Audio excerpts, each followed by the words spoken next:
Notre invitée ce soir est un pur produit de la banque, mais depuis 4 ans, elle a décidé de réorienter sa carrière vers la gestion de l'image. Jeanne Zézé Sissoko, bonsoir. Bonsoir Justine. Pour commencer, comment pouvez-vous définir ce que vous faites? Mais mon cabinet Reflet Consulting est spécialisé dans le corporate branding et le personal branding.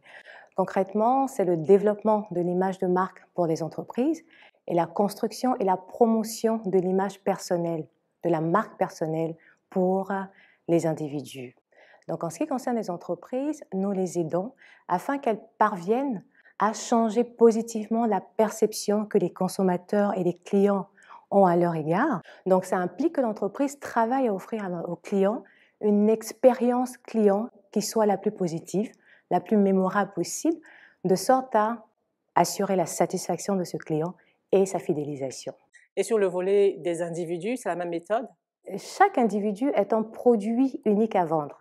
Ça peut sembler choquant, mais on évolue dans un environnement tellement concurrentiel que ceux qui arrivent à saisir les meilleures opportunités sont ceux qui sortent du lot et donc qui se démarquent. Donc, dans le processus de personal branding, nous aidons l'individu à d'abord définir son identité personnelle.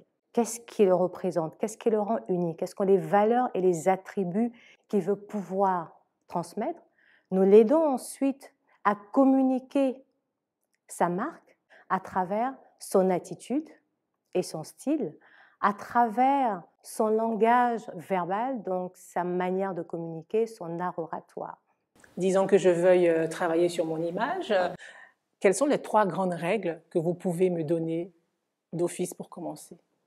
Il y a quelque chose que j'aime dire, c'est qu'on a tendance à penser depuis quelque temps que le personal branding commence à être, je dirais, généralisé, que travailler son image consiste à travailler son apparence et son style et sa communication sur les réseaux sociaux.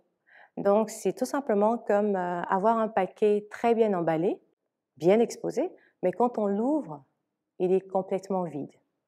Donc, la première chose à savoir, c'est que la perception que les autres ont de vous dépend principalement de la perception que vous avez de vous-même. Si cette perception est négative, c'est ce que vous allez projeter. Donc, la première chose, c'est de réparer, travailler sur la perception qu'on a de soi-même, règle 1. Règle 2, le personal branding ne consiste pas à emprunter la personnalité de quelqu'un d'autre. Non, toutes les autres personnalités sont prises. Soyez vous-même. Donc, il y a un volet authenticité qui est très important. Et la troisième chose, le personal branding vous oblige, vous emmène dans une certaine mesure dans un processus d'amélioration continue en fait de votre personnalité, de la quête d'avoir un impact sur une influence positive sur sa communauté et dans son environnement. C'est toute une science alors. Exactement. Il faut être formé pour faire ça. Bien sûr. Et vous l'avez été où? J'ai fait ma formation à la London Image Institute. Okay. Et ensuite, on a un volet coaching. Et ça coûte combien ça? On est bien curieux de le savoir. Ça coûte un peu cher. Oui, combien? La formation pour le coaching a coûté environ 5 500 $. Alors, vous aidez les gens à se développer, à développer leur entreprise, leur image de marque, mais tout ça, ça a un prix. Est-ce que c'est par heure? Vous avez des honoraires? C'est par mois? C'est à la séance? C'est au résultat? Comment ça marche? Le coaching en personal branding est facturé à l'heure. Donc, il y a un coût horaire qui varie, je vais donner une tranche, entre 50 000 et 100 000 francs CFA. Et il y a des coachs qui font moins cher, il y en a qui font plus cher que ça. Tout dépend de comment est-ce que chacun, de la clientèle, mais comment est-ce que chacun évalue donc la qualité donc du processus du coaching qu'il met à disposition. Et donc on a environ une période entre 18 et 20 heures de coaching, en tout cas au total pour le personal branding, donc vous multipliez ça par 50 000 ou 100 000. Et en général, c'est un programme donc, qui se fait à raison d'1 heure à 2 heures maximum par semaine pour laisser le temps à la personne de mettre en application les différents concepts, les différents outils et instruments qui sont partagés pendant les séances de coaching, parce que le coaching en personal branding, c'est vraiment très pratique.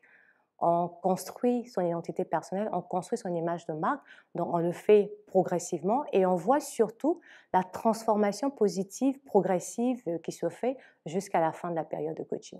Est-ce qu'on devient riche quand on est coach? Ça nourrit quand même bien son homme, mais c'est véritablement un métier qu'il faut faire par passion et par vocation en réalité. Dans quoi investissent les coachs aujourd'hui pour pouvoir compter parmi les meilleurs sur le marché? Il faut investir déjà dans la formation de base. Il faut investir dans un processus, je dirais, d'amélioration continue, parce que le coaching est évolutif, donc savoir au fur et à mesure quelles sont les différentes techniques, etc.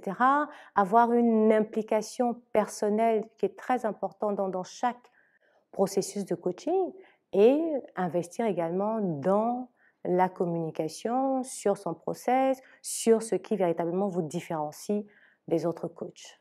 Jeanne Zézé, vous étiez dans l'univers bancaire il y a quelques années, vous avez même une carrière derrière vous de 10 ans. Qu'est-ce qui a motivé votre changement à 360 degrés? J'ai été rattrapée par ma passion initiale, parce que j'avais toujours été passionnée donc, de développement personnel.